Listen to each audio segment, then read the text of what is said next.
Hey, everybody, this is the Ads with the Twang podcast. I'm your host, Ben Blackman, and on this episode, we're going to talk about whether or not YouTube ads are working in 2025. Here comes episode 125. The Ads with the Twang podcast is dedicated to helping you create simple, successful ads and use smart strategies to grow your online business. I think you're going to love this. Let's get started. All right, welcome to episode 125. Glad to have you, and let's just kind of get right into it as to whether or not YouTube ads still work. So most of it, again, I know this, I repeat this all the time, is it comes down to your offer. If you have to kind of start there. If you have a great offer, yeah, YouTube ads are probably going to work. If your offer is mediocre, probably not. And so the problem is we get attached to our offer and we think because we've sold it a few times that it's a good offer. That's not the definition of a good offer. And you have to be able to sell it consistently and be able to sell it enough to make it a business worth having. And a lot of times, just because we can find a few people to buy it doesn't mean we can get people in mass to buy it. And that's what we have to really think about. So before you start running YouTube ads, you better make sure that you have a dialed in offer that is super compelling that people just can't resist. Otherwise, you're going to get frustrated with YouTube, just like you would get frustrated with any channel, frankly. So it's got to all start with your offer. It doesn't really start with YouTube. And YouTube ads really don't work if you're looking for a quick fix kind of thing. So I have this happen all the time on Facebook where clients will contact me and they were doing great organically or something, right? And they have a good offer, but organic died off and they want Facebook ads to save them. That doesn't work. Or they want to jump to YouTube. YouTube ads, they want them to save you. They won't save you. You really have to do this once it's working in other places, because otherwise you're going to end up spending a lot of time and money doing YouTube ads before you really get them dialed in. Are there exceptions? Sure, but you're probably not going to be the exception. I don't mean that in a mean way. I'm just saying let's be realistic. You might win the lottery ticket too. I mean, I don't know, but I'm just telling you, by and large, most people are not the exception to the rule. So the thing about here in 2025, as we all know, is costs have gone up and competition's gone way up. So now it's harder. And the reason I bring that up is mainly because if you don't do YouTube ads, okay, let's just say that you don't, then what's your plan? Love to ask that question. What is your plan if you're not going to do this?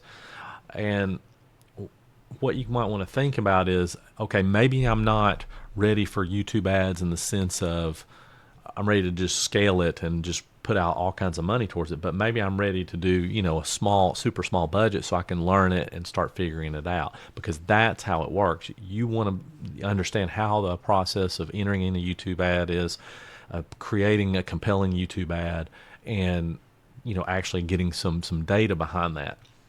So the biggest thing is you have to understand the process and how it works. Because YouTube ads change just like they do on Facebook.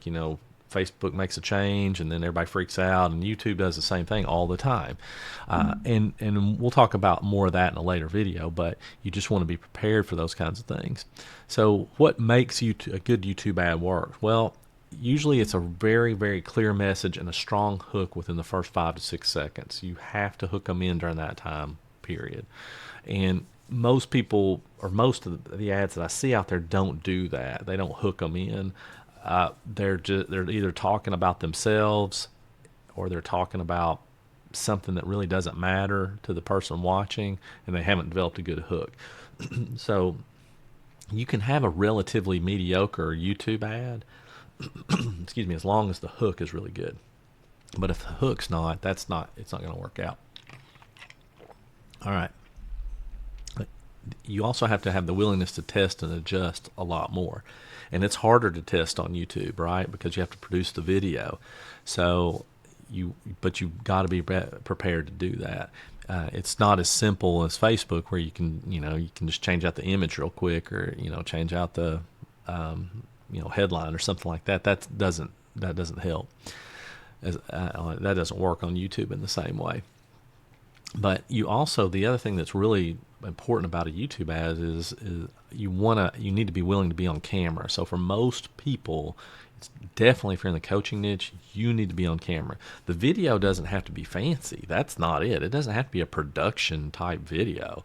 It just has to have a clear, compelling offer. Some of the best YouTube ads that have been running for years and years are just somebody talking to the camera and talking head, just like I'm doing right now. I mean, that's it. Like, there's literally no editing to it, no jump cuts and, B-roll footage and all this other stuff. So it doesn't have to be that. It's really about getting a concise, clear message across to the user. And when you're using like an AI generated video, you might get a lot of views, but you usually don't end up getting a lot of clients out of it. That's the problem. So there's that. The other thing is that you really have to have a good testing budget, and I suggest a minimum of $50 a day, and you have that ready for at least 90 days.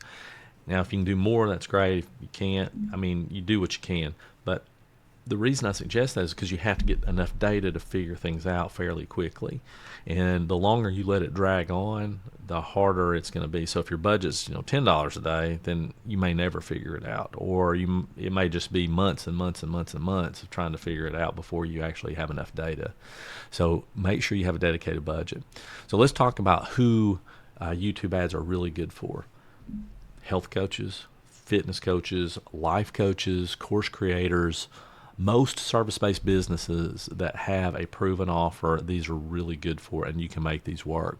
The other thing is it's good for people who've run Facebook ads before. Now, if you haven't, then I would start there. But if you have and you've had some success there, it doesn't even have to be wildly successful. You definitely want to try YouTube. And why? Well, let me just tell you why. Because I'm going to answer my own question, okay?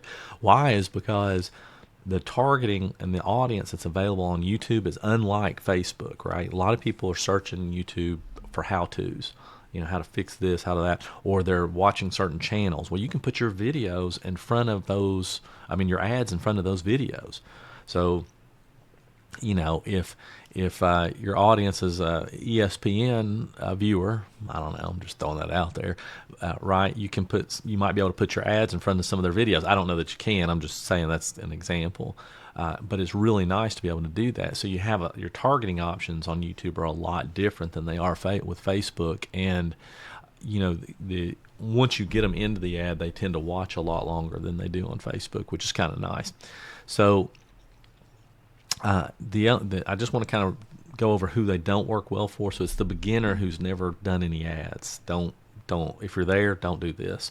If you don't have a clear offer or a funnel, and when I say funnel, I use that term loosely. It doesn't mean you have to have some built-out website or some complicated funnel. That's not what I'm talking about. I'm just talking about a process that works. I don't really like the word funnel. I like the word process. And then the other thing is that if you're expecting to go viral or get results overnight, that's not what YouTube ads are for. So it doesn't really work that way. It takes time, just like anything else, and you've got to learn the process. All right. I hope that was helpful, and I wanted to just kind of mention this. One of the first things that you can do to help get your ads working is by having a compelling lead magnet. And I created this mini course, I call it. It's Lead Magnet Mastery, and it's how to generate your first 1K or next 1K using lead magnets. Lead magnets are super compelling and a super easy way to get people into your world. They absolutely work. Don't think that lead magnets don't work. They 100% do. They've been using lead magnets since marketing has been around, so they're not going away anytime soon. But if you're interested in that, and that sounds like something that would be beneficial, just click the link below and check it out. And that's it. I'll catch y'all on the next episode. See you then. Thanks for listening to the Ads with the Twang podcast. If you get a second, jump on over to my YouTube channel, Marketing with the Twang, and subscribe. You'll get all kinds of no BS business building help there. I'll see you next time.